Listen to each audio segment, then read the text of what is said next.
हाय बच्चों, जय भारत। आप सब कैसे हैं? देखिए, बोर्ड की परीक्षा की दृष्टि से देखते हुए हम आपको कुछ आज नया एक्सरसाइज समझाने जा रहे हैं, बताने जा रहे हैं, क्योंकि बोर्ड की परीक्षा में सब इससे भी आता है। आपको नया टॉपिक है प्रायिकता, प्रोबेबिलिटी। यह नया चैप्टर है, सबसे अंत में आपका एक्सरसाइज पड़ता है। यहाँ इसमें से बहुत सारे ऑब्जेक्टिव प्रश्न सबसे ज़्यादा पूछे जाते हैं। सब्जेक्टिव भी 1-2 नंबर का हो सकता है, 2 नंबर्स का, लेकिन ऑब्जेक्टिव प्रश्न ज़्यादा पूछे जाते हैं। 10 नंबर का प्रश्न इसमें से अवश्य पूछता है। जितना भी 100 क्वेश्चन आपको पूछता है, 100 प्रश्न आपको जो पूछे जाते हैं ऑब्जेक्टिव, उसमें 10 मार्क्स का प्रायिकता से भी आपको प्रश्न रहता है। प्रायिकता समझना बहुत आसान है, बहुत छोटा सा चैप्टर है, एक्सरसाइज है। इसको आप आसानी से समझ सकते हैं, समझकर और इससे जो भी संबंधित प्रश्न है इसको आप हल कर सकते हैं, टिक आउट कर सकते हैं। आइए देखते हैं इससे संबंधित जो प्रश्न है उसको, और आइए देखते हैं प्रायिकता क्या होता है, इसके बारे में हम जाने। पहले सबसे पहले प्रायिकता क्या होता है। प्रायिकता जो होता है ये संभावनाओं पर आधारित होता है। प्रायिकता जो होता है संभावनाओं पर आधारित है। जैसे कोई अगर मान लीजिए एक्सपेरिमेंट करते हैं, प्रयोग करते हैं, क्या क्या संभावना बन सकती है, उसमें हम जो सोच रहे हैं वह घटना वह होगा कि नहीं होगा, होगा तो कितने उसकी संभावना बन रही है कि वह घटना होगा, यानी फेवरेबल हमारा जो घटना है, इवेंट है, वह होगा या नहीं होगा। इस संभावनाओं पर आधारित प्रश्न होता है। संभावनाओं पर आधारित एक खेल है, एक प्रकार का, इसको कह सकते हैं। यह एक प्रकार का खेल होता है। प्रायिकता जो होता है एक प्रकार का खेल है जो संभावनाओं पर आधारित होता है। ठीक, इसमें सबसे बड़ी चीज है कि घटना क्या होता है, यानी घटना। जैसे कि एक्सपेरिमेंट, कोई भी एक्सपेरिमेंट करते हैं, कोई भी प्रयोग करते हैं, तो प्रयोग करते हैं तो उसके कुछ संभव परिणाम होते हैं। जो भी कोई प्रयोग करेंगे तो उसका कुछ रिजल्ट आएगा, परिणाम कुछ आएगा। वो परिणामों की संख्या कितनी होती है, सबसे कुछ टॉपिक होता है, वो विशेष टॉपिक उसमें सब जानना है कि यादृच्छिक क्या होता है, एट रैंडम क्या होता है, यादृच्छिक क्या होता है। सबसे पहले ये जानना है कि यादृच्छिक क्या होता है।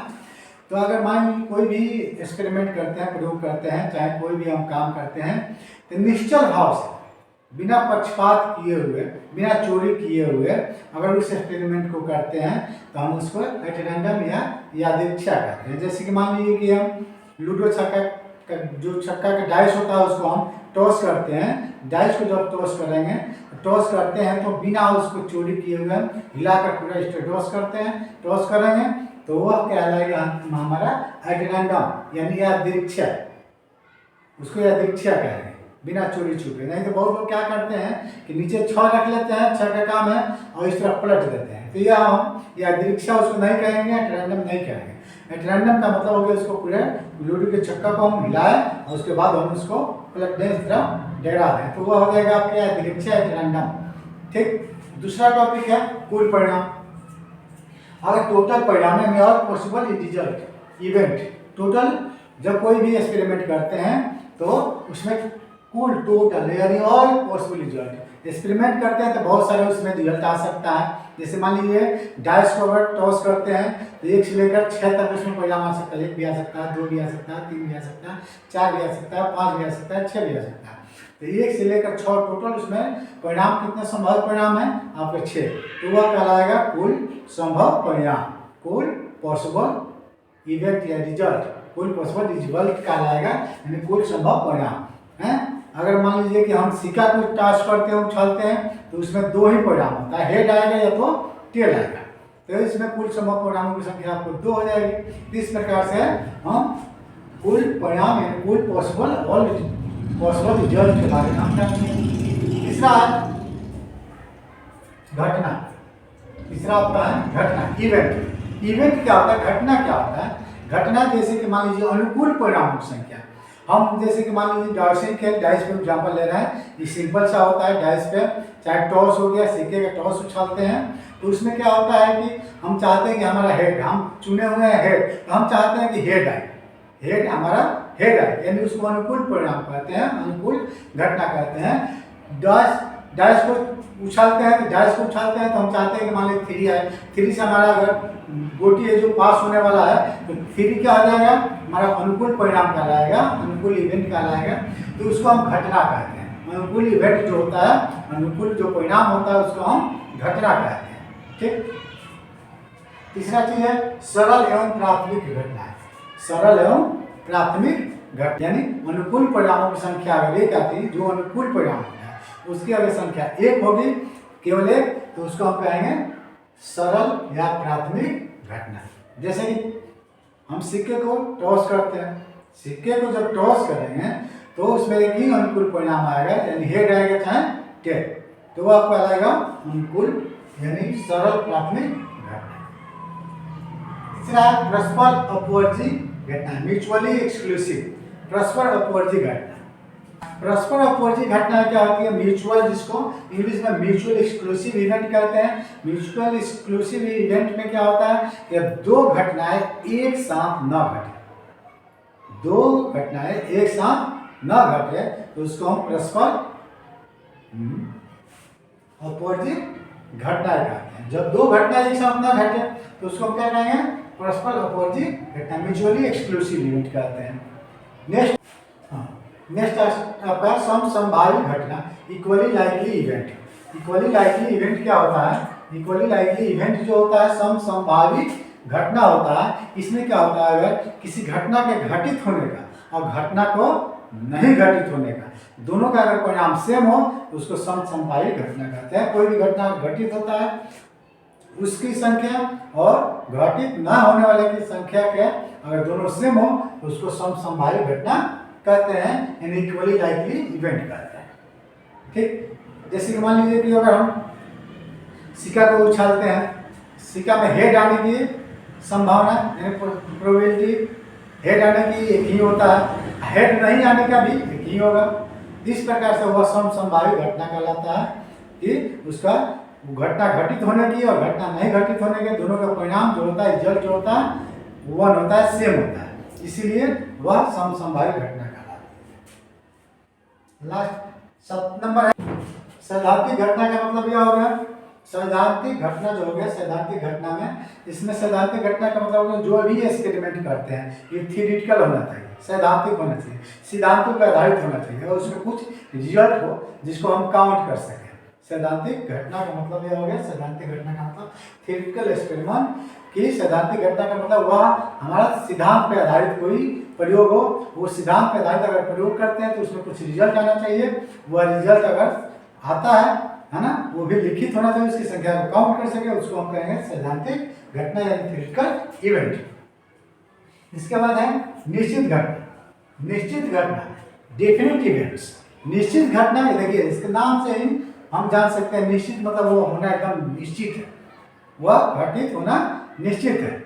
जैसे मान लीजिए कि डायस को हम उछालते हैं तो उसमें 1 से लेकर 6 तक रहता है। डायस को जब उछालते हैं तो 1 से लेकर 6 तक अंक उस पर लिखा रहता है, और कहा जाए 7 से कम आने, 7 से कम आए, 7 से, तो उसमें 7 से सब टोटल कम ही रहता है, 7 से कम 6 तक रहता है, 1 से लेकर 6 तक। ठीक। तो 7 से कम आने की अगर प्रायिकता की बात करती है, घटना की बात करता है, तो वह क्या होता है? निश्चित होता है, क्योंकि उसमें जो भी अंक आएगा वह 7 से कम ही आएगा, इसलिए उसको क्या कहते हैं? निश्चित घटना। इसके बाद असंभव घटना, यानी जिस घटना का होना निश्चित रहता है उसको निश्चित घटना कहते हैं, एकदम घटबे करेगा, एकदम कंफर्म है, उसको हम निश्चित घटना कहेंगे। असंभव घटना, ऐसी घटना जिसको घटना संभव नहीं हो ही नहीं सकता, संभव ही नहीं हो घटना। अगर कोई प्रयोग करते हैं, जैसे मान लीजिए उसी की डायस को ही ले लीजिए, डायस को अगर टॉस करते हैं तो उसमें हम चाहते हैं कि 8 आ जाए, 8 आ जाए, 8 नहीं आएगा, उसमें है ही नहीं, वो संभव ही नहीं है, असंभव है, इसीलिए वो क्या कहलाएगा? असंभव, इम्पॉसिबल इवेंट। सूरज को कह दिया जाएगा पश्चिम में उगे, सन राइज में उगे, तो सन जो है कभी भी पश्चिम में नहीं उग सकता है। जब सन पश्चिम में नहीं उगेगा तो वह घटना जो हो जाएगी असंभव घटना कहलाएगी। ऐसी घटना जो घट ही नहीं सकता है तो वह कहलाएगा असंभव घटना। दूसरा पूरक घटना होता है। पूरक घटना क्या होता है? नेक्स्ट लास्ट पॉइंट है आपका पूरक घटना। पूरक घटना क्या होता है? जैसे कोई एक्सपेरिमेंट करते हैं, कोई प्रयोग करते हैं, तो उसमें कोई घटना अनुकूल जो परिणाम है, अनुकूल परिणामों के घटित होने की संभावना और उसका दूसरा जो परिणाम है उसका नहीं घटित होने की संभावना, दोनों अगर सेम हो तो उसको कहेंगे हम पूरक घटना। यह आपका कुछ उससे प्रायिकता प्रोबेबिलिटी से रिलेटेड कुछ पॉइंट्स थे, कुछ बिंदु थे जिसको आप समझ लिए। एक बार फिर इसको समझ लीजिएगा, मेरी वीडियो को दोबारा देख लीजिएगा, एक बार और समझ में आएगा, क्योंकि ये बिंदु जब समझेंगे तभी आपको समझ में आएगा प्रायिकता को सही से। इसमें कुछ फॉर्मूले होते हैं, आइए फॉर्मूले सूत्र के बारे में तो देखिए, इससे संबंधित कुछ सूत्र है, कुछ फॉर्मूले याद रखना पड़ेगा, कुछ बिंदु या और भी याद रखना पड़ेगा।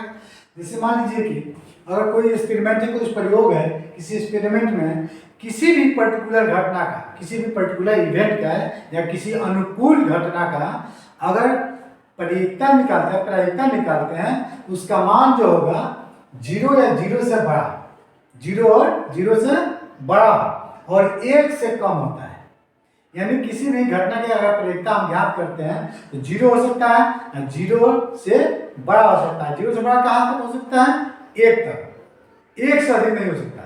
जैसे 1.2, 1.3, 1.5, चाहे 4, 2, 3, 4 ये सब नहीं हो सकता है, सिर्फ 1 से कम होगा, 1 होगा या 1 से कम होगा और 0 या 0 से बड़ा।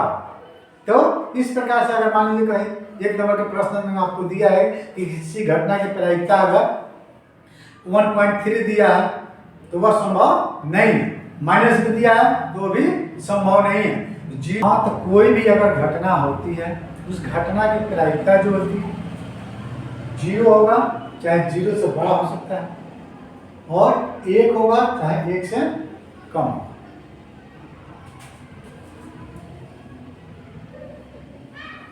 किसी भी घटना की प्रायिकता क्या होगा?